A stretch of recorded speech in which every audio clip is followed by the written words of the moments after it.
Hey, what's up, guys? Super excited to share something different with you than probably what every other entrepreneur out there is sharing. And as you know, we're on a mission to build a $100 million business inside a year. And so there's a ton of moving parts, there's a lot going on.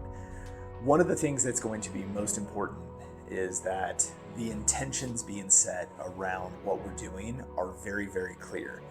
And for those of you who have any idea what I'm even talking about with setting intentions, manifesting, your outcomes, things like that, I heavily believe in this. So that might make me airy-fairy to some, but it's something that I have believed in for a very long time. It is something that I can attribute massive success to. I can look backwards, and I often do. It's part of my kind of ritual with this, is looking backwards and saying, okay, where did the success of this outcome begin? What was it that happened to kick it off? But then where did we go, and what things aligned? And some of it is, for lack of a better phrase, divine alignment, right? Being introduced to the person that connected us with somebody who became a channel partner and flooded us with $1 million in business, right? You couldn't know that was happening. And so whatever your belief system is, I don't really care. You could be an atheist, you could be a Christian, it doesn't matter what you are. What I want to help people understand is that there is nothing negative about getting unbelievably clear with what you're intending to create. There's nothing negative about it. It doesn't matter what your spiritual beliefs are, that doesn't change anything. The more clear you are for yourself, the better possibility it's going to be for you to make the right decisions moving forward, because you know exactly where you're going.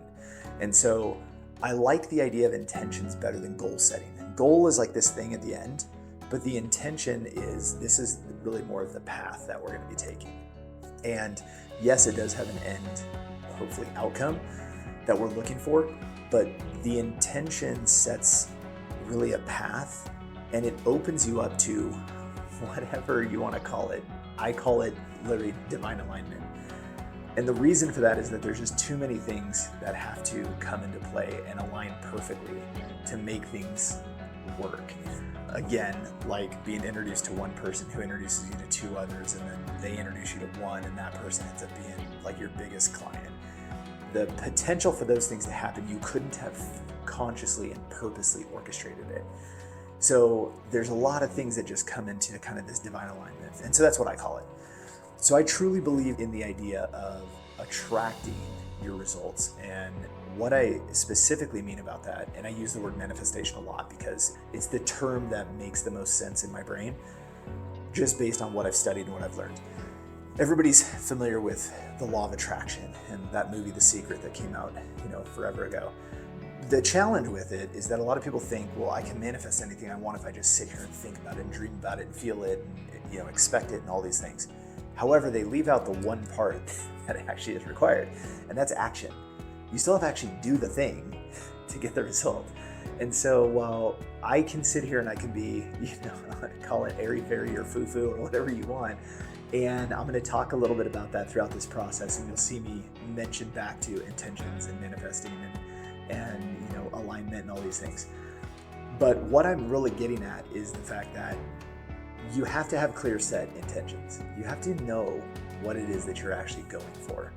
And you have to be able to set intentions beyond your intention, or your vision beyond your vision, as Regan Hillary says.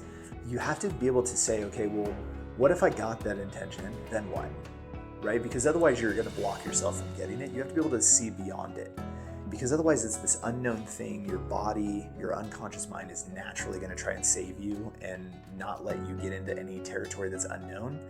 And so you want to be able to prove to yourself that what you're going to see and experience down the line is okay and it's safe. And so you'll kind of hear me talk about that throughout this process, but I wanted to bring it up right now because I'm sitting down here this morning and I'm journaling, which I do every single day.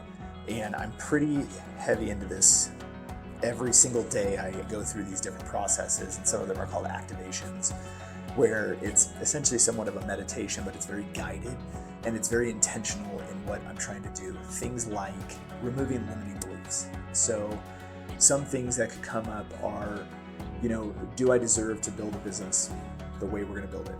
Like, who am I to be able to have that? Am I good enough to have that? A lot of people have that. Some people a limiting belief will come up because, well, what are other people going to think? Putting out this content is one of those. I have a serious limiting belief around this.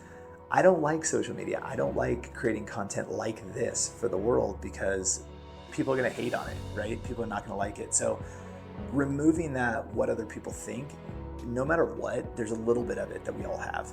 And I can usually get past it, but one of the reasons I don't like social media is because I think people are, on social media get to hide behind their keyboard and their profile, and they don't really have to be face to face with anybody and have a discussion. They can just kind of put whatever they want out there, and it's rude. And so, I have a little bit of a limiting struggle around documenting this process.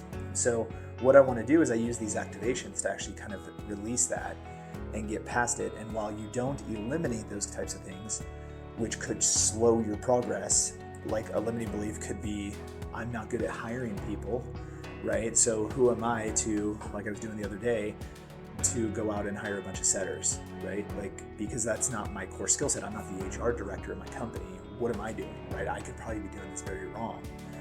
However, with that in mind, the goal is that we move quickly, and hopefully, I got past that limiting belief and I went out and did it, right? So we've got setters working their butts off.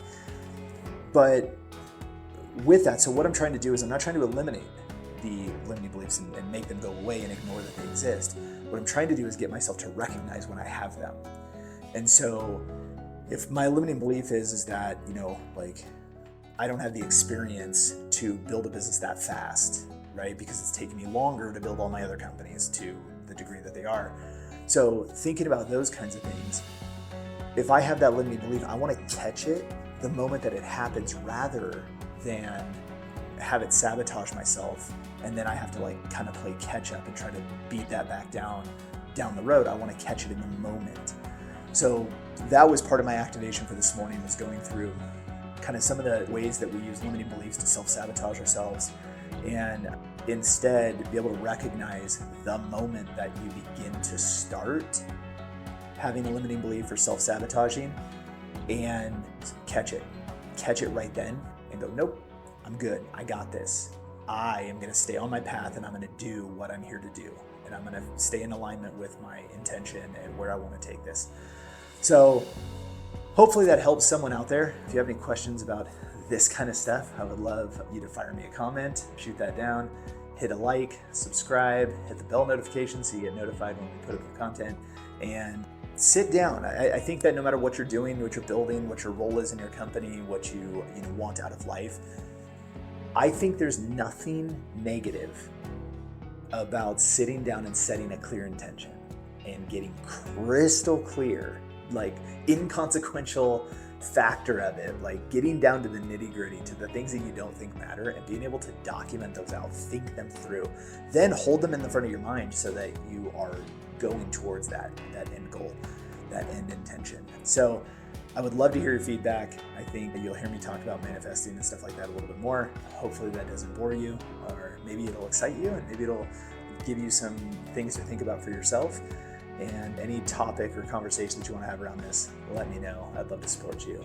All right, that's it for today. Hope you're doing well. I'll see you soon.